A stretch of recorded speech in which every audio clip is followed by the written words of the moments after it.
Students, welcome to math puddles. चलिए करते हैं क्लास 12 के एक्सरसाइज 9.3 चल रही है हमारी। इसके 14 क्वेश्चन हमारे हो गए थे। अब हम आगे करते हैं क्वेश्चन नंबर 15। देखिए क्या दे रखा है। Find the equation of a curve. Curve की इक्वेशन फाइंड आउट कीजिए which is passes through the point 0 0। Curve के पासिंग पॉइंट दे रखे हैं, मतलब ऐसा कोई कर्व आपके पास है, ऐसे ऐसे जैसे भी जो कहां से पास होके निकलता है, ओरिजिन से, विच इज पासिंग थ्रू 0 0। उसकी इक्वेशन फाइंड आउट करनी है आपने। एंड हुज डिफरेंशियल इक्वेशन, और इसकी डिफरेंशियल इक्वेशन हमें गिवन है y dash is equal to ex into sin x। तो भाई इससे पहले वाले क्वेश्चन में क्या किया है हमने, सेम यही डिफरेंशियल इक्वेशन तो हमें गिवन थी, हमने क्या फाइंड आउट की थी, जनरल इक्वेशन। और जो पासिंग पॉइंट गिवन थे x और y, तो हमने क्या फाइंड आउट किया था, उस इक्वेशन का पर्टिकुलर सॉल्यूशन। तो यहाँ पर भी देखो कर्व के पासिंग पॉइंट दे रखे हैं 0 0, कि जब वो इस 0 0 पॉइंट से पास होगा तो वहां पर पर्टिकुलर सॉल्यूशन बताओ आप क्या होगा। तो देखो y डैश क्या होता है, dy by dx is equal to ex into sin x, और dy is equal to dx इधर जाके किसमें हो जाएगा, मल्टीप्लाई में। और अब क्या करेंगे भाई, इंटीग्रेटिंग बोथ साइड, क्योंकि वेरिएबल्स हमारे सेपरेट हो गए हैं। और इसको किससे इंटीग्रेट करते थे, u इंटू v मेथड से, आई लिमिट, ठीक है। एक्सपोनेंशियल हमारा बाद में आता है, ट्रिग्नोमेट्रिक हमारा पहले आता है। तो ये हमारा u हो जाएगा और ये हमारा v हो जाएगा, ठीक है। इसको तो इंटीग्रेट करना कोई मुश्किल ही नहीं है, dy का इंटीग्रेशन क्या आ जाएगा, y। तो इसको इंटीग्रेट करते हैं बेटे, इसको हम i के बराबर मान लेंगे। ऐसा सेम क्वेश्चन था हमारे पास 7.6 में, ठीक है। ये u है, ये v है। इंटीग्रेट करोगे u as it is, sin x as it is, ex का इंटीग्रेशन क्या होता है, ex माइनस sin x का डेरिवेशन क्या होता है, cos x, और ex का ex इनटू dx। ये आ गया हमारे पास e की power x sin x minus, इसमें फिर से u इंटू v लगेगा, ये हमारा u है, ये हमारा v है। u as it is,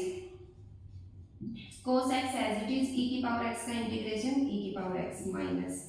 cos x का डेरिवेशन क्या होता है, minus sin x into ex into dx, और ये माइनस बाहर आ जाएगा तो माइनस माइनस क्या हो जाएगा, प्लस। ये हो जाएगा ex sin x minus cos x ex, और इधर क्या चल रहा है बेटे, i प्लस। इसको हमने किसके बराबर माना था, i के बराबर, तो इसकी जगह पे क्या कर देंगे, इसकी वैल्यू पुट, और i और i इधर आके क्या हो जाएगा, 2i is equal to ex sin x minus ex cos x, और प्लस का c, और ये i की वैल्यू फाइंड आउट करनी है हमने, तो 2 इसके कहाँ आ जाएगा भाई, डिवाइड में। ये हमारे पास इसका इंटीग्रेशन आ गया, तो क्या हो जाएगी इक्वेशन भाई, y का डेरिवेटिव y का तो y आ जाएगा इंटीग्रेशन, और ये हो जाएगा ex sin x minus ex cos x divide by 2 plus का c। उसके बाद हमने c को फाइंड आउट करना है x और y की वैल्यू पुट करके। तो y भी कितना है 0 और x भी कितना है 0, तो 0 इज इक्वल टू e की पावर 0 1 होता है, और sin 0 क्या होता है 0, e की पावर 0 1 होता है, और cos 0 भी क्या होता है 1, और डिवाइड बाई 2 प्लस का c, और ये हो गया भाई 0 is equal to minus 1/2 plus का c, एंड c की वैल्यू क्या आ गई हमारे पास 1/2। तो इस इक्वेशन में c की जगह पे c की वैल्यू पुट कर देंगे, तो ये क्या आ जाएगा भाई, इस इक्वेशन का पर्टिकुलर सॉल्यूशन। फिर 2 को एलसीएम लेकर के चाहिए इधर भी ले आना। तो ये था हमारा क्वेश्चन नंबर 15। नेक्स्ट है ये हमारा क्वेश्चन नंबर 16। इसमें देखो क्या दे रखा है, इसमें क्या रखा है, for the differential equation, differential equation दे रखी है बेटे, x y dy by dx is equal to x plus 2 into y plus 2। Find the solution curve passing through 1 and minus 1। ये कह रहा है जब इस इक्वेशन का कर्व 1 और माइनस 1 से पास होगा तो उस टाइम पे उसका क्या बताइए, सॉल्यूशन। तो हमें x और y की वैल्यू दे रखी है, ये तो लास्ट में पुट करनी है। तो सबसे पहले तो वेरिएबल सेपरेट करेंगे, dx उधर जाके किस में हो जाएगा भाई, मल्टीप्लाई में, अब dx के साथ x को रख लो बेटे, x प्लस 2 है और x इधर आके किसमें हो जाएगा डिवाइड में, इधर dx है, इधर ये y है और इधर से ये y प्लस 2 किसमें आ जाएगा डिवाइड में, और इसके साथ क्या है भाई dy, और बोथ साइड क्या कर देंगे इंटीग्रेशन। तो देखो अब इंटीग्रेशन के बहुत सारे फार्मूले थे, वो आपको आपकी मर्जी है, मतलब आप उनमें से किस फार्मूले को फॉलो करते हो। इसको कैसे सोल्व करेंगे, y में 2 ऐड कर देंगे और 2 माइनस कर देंगे, डिवाइड बाय में y plus 2 into d y is equal to, और इसको अलग कर लेंगे डी एक्स बाई एक्स हो जाएगा 1 plus 2 by x into D x, और ये अभी भी इंटीग्रेट नहीं होगा, अलग अलग करना पड़ेगा। y plus 2 divide by y plus 2 क्या बन जाएगा 1 माइनस 2 बाई में y plus 2 into d y is equal to, अब इसके भी 2 पार्ट हो गए और इसके भी 2 पार्ट हो गए, अब ये इंटीग्रेट हो जाएगा। 1 का इंटीग्रेशन क्या आएगा y minus 2 as it is, और 1 बाय में y प्लस 2 क्या बन जाएगा बेटे log y plus 2 is equal to 1 का x प्लस 2 log x और प्लस का c, ठीक है। अब हमने c की वैल्यू फाइंड आउट करनी है, कैसे भी x और y को पुट करके, ठीक है, सेम जैसे पीछे वाले क्वेश्चन में किया था, x और y की जगह पे x और y की वैल्यू पुट करके c की वैल्यू फाइंड आउट कर देना, और वो c की जगह पे पुट कर देंगे तो ये क्या आ जाएगा इसका सॉल्यूशन। नेक्स्ट देखो क्वेश्चन नंबर 17।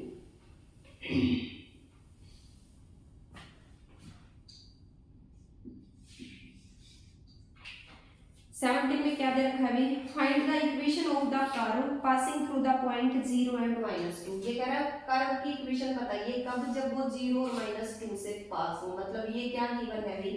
x और y की वैल्यू,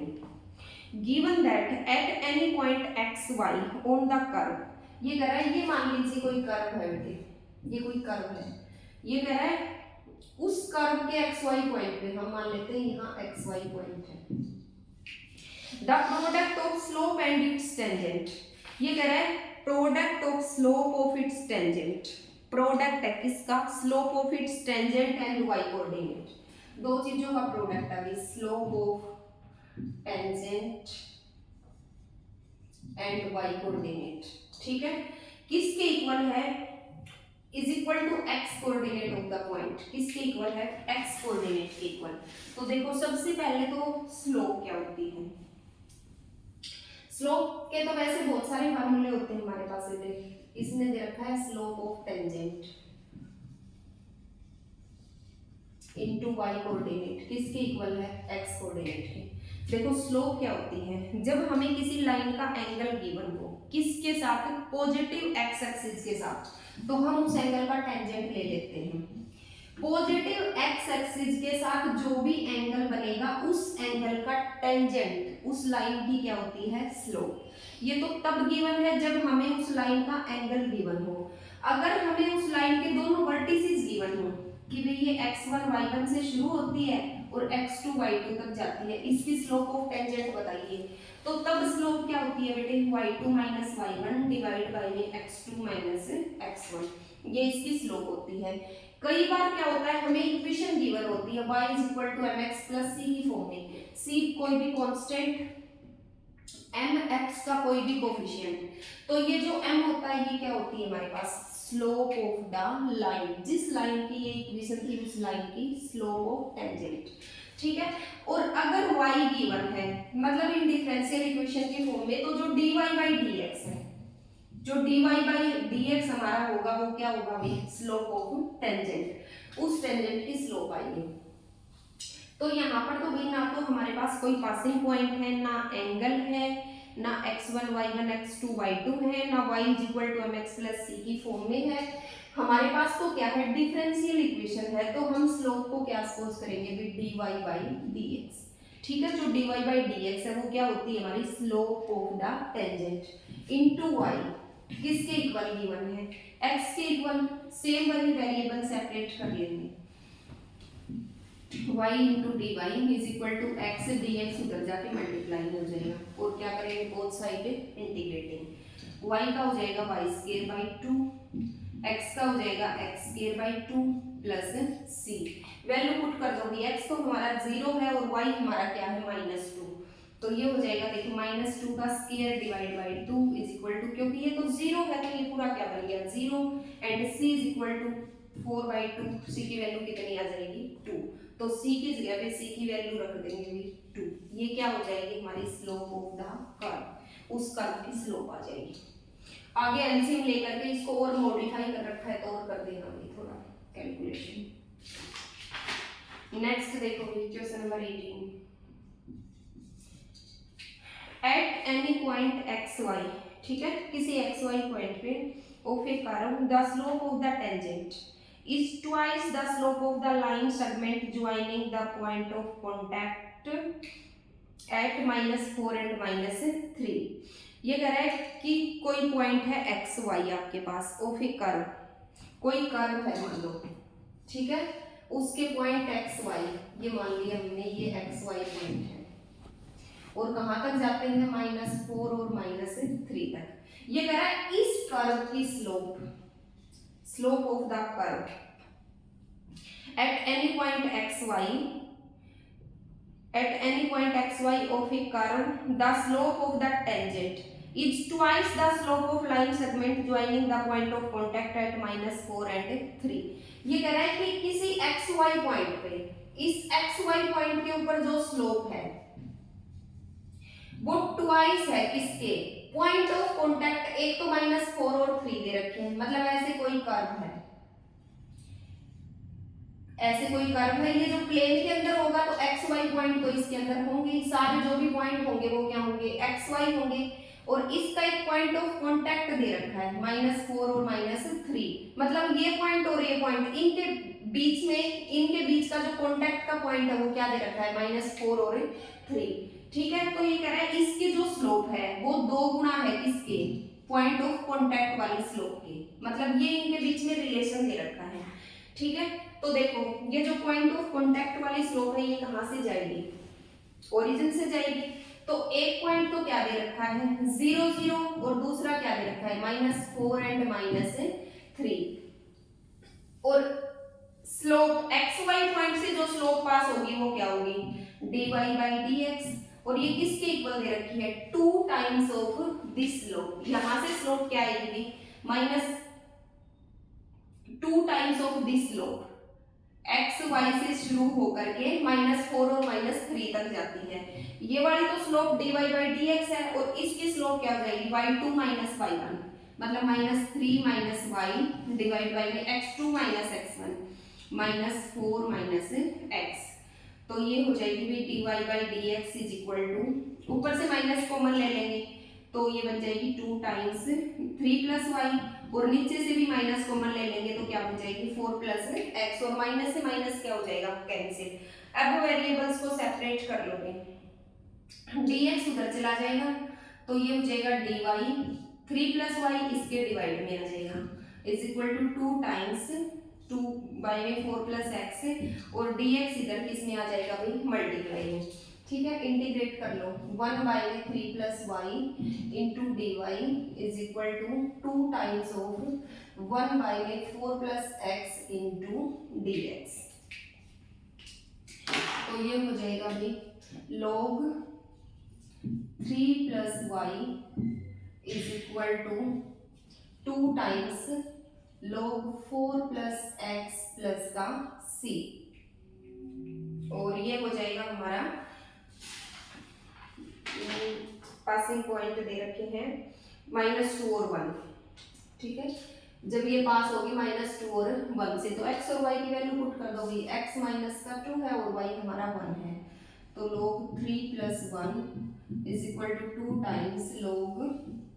-4 - 2 प्लस का c, और ये हो जाएगा log 4 is equal to 2 times of log 2 plus का c, और ये हो जाएगा भी, मतलब प्रॉपर्टी अप्लाई कर देते हैं, log 4 माइनस वो इधर से आ जाएगा तो इसको क्या लिख सकते हैं log 2 और 2 का स्क्वायर, क्योंकि जो इनटू में होता है वो कहाँ चला जाता है पावर में, प्लस का c, और log 4 और 2 का स्क्वायर क्या होता है 4, इज इक्वल टू सी, और ये आपस में क्या हो जाएगा कैंसिल, तो सी की वैल्यू क्या आ जाएगी भाई हमारी 0, तो सी यहाँ से हट जाएगा, ये इस लाइन की क्या आ जाएगी इक्वेशन। ठीक है, एक ही लाइन है उसकी दो टाइप की स्लोप दे रखी है बेटे, एक तो स्लोप जब वो एक्स वाई पॉइंट के ऊपर है, तो एक्स वाई पॉइंट के ऊपर स्लोप क्या होती है हमारी dy बाई dx, और दूसरी ये कह रहा है जब ये एक्स वाई जो है ये पॉइंट ऑफ कांटेक्ट बनाता है किसके साथ -4 और -3 के साथ, यहाँ जो स्लोप है, तो यहाँ से स्लोप फाइंड आउट कर लेंगे। नेक्स्ट देखो क्वेश्चन नंबर 19, इसमें क्या दे रखा है, the volume of A spherical balloon, एक स्फीयर की शेप में कोई बैलून है, उसका volume being inflated changes at a constant rate, ये कह रहा है उसका वॉल्यूम चेंज होता है किससे, एक कांस्टेंट रेट से। मान लो बैलून है हमारे पास, जैसे जैसे हम उसमें एयर डालते जाएंगे तो उसका साइज चेंज होता जाएगा, और साइज चेंज होगा तो उसका वॉल्यूम भी चेंज होगा, तो ये कह रहा है ये कांस्टेंट रेट से चेंज हो रहा है। If initially its radius is 3 unit, ये कह रहा है इनिशियली सबसे पहले बैलून की जो रेडियस है वो कितनी है भाई 3 यूनिट्स है, ठीक है। एंड आफ्टर t सेकंड, और t सेकंड के बाद आफ्टर 3 सेकंड, 3 सेकंड के बाद जब उसने और एयर डाली तो जो रेडियस है वो कितनी होगी भाई 6 unit. Find the radius of the balloon after t second, तो ये कह रहा है t सेकंड के बाद आफ्टर t सेकंड,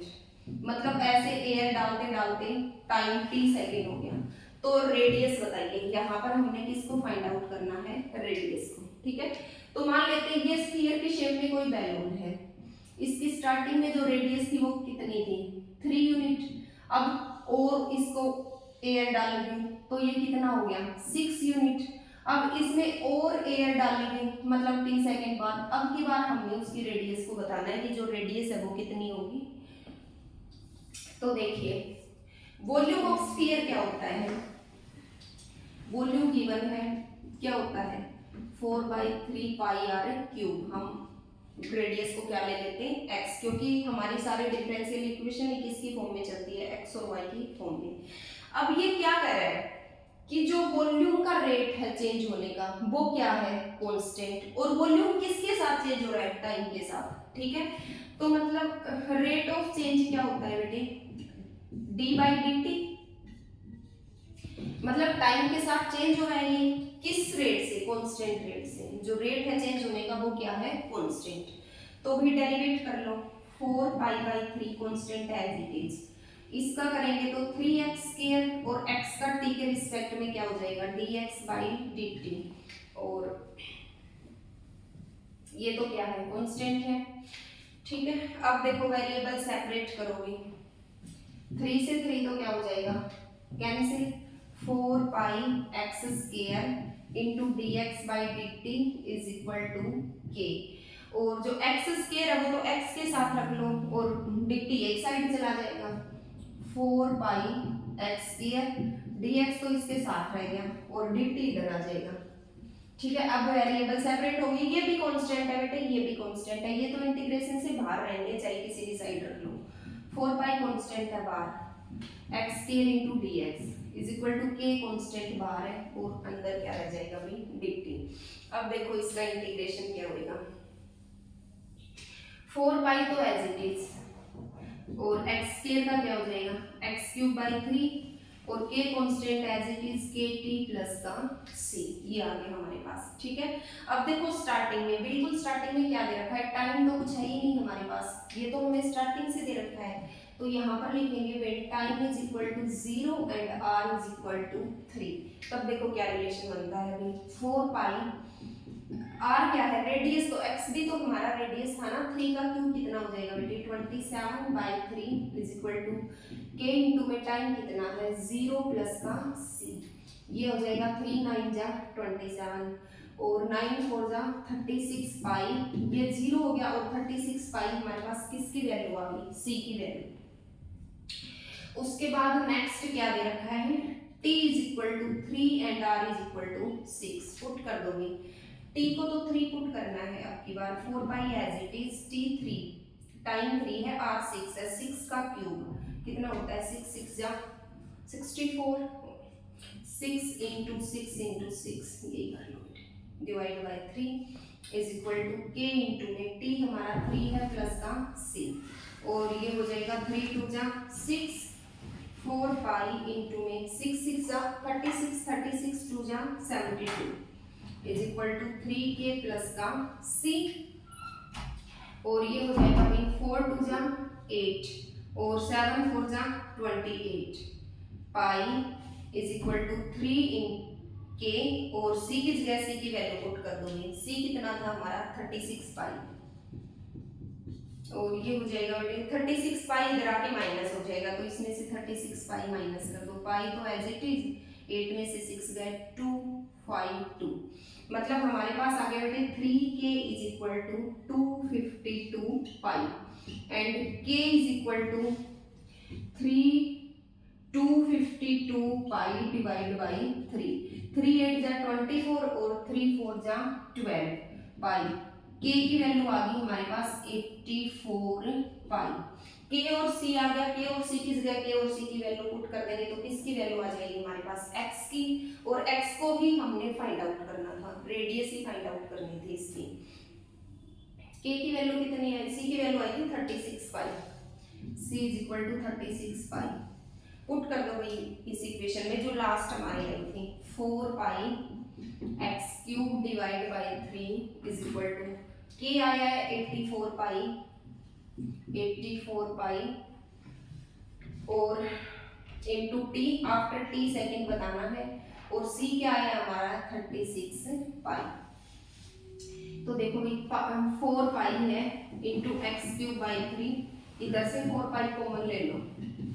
4 2 जा 8 4 1 जा 4 पाई t, 4 पाई कॉमन लेंगे तो ये 21 t प्लस का यहाँ पर क्या बचेगा 9, 4 पाई से 4 पाई क्या हो जाएगा कैंसिल, और x cube is equal to ये 3 इधर मल्टीप्लाई में हो जाएगा तो 21 3 जा 63t प्लस का 9 3 जा 27, और हमने वैल्यू किसकी फाइंड आउट करनी थी x की, तो 3 पावर को उधर ले जा करके क्या बना देंगे 1/3, तो ये क्या आ जाएगी हमारी after t second radius of the balloon 63t plus का 27 की पावर 1/3। ठीक है, ओके थैंक यू स्टूडेंट्स, बाकी जो क्वेश्चन है वो अगले पीरियड में करेंगे।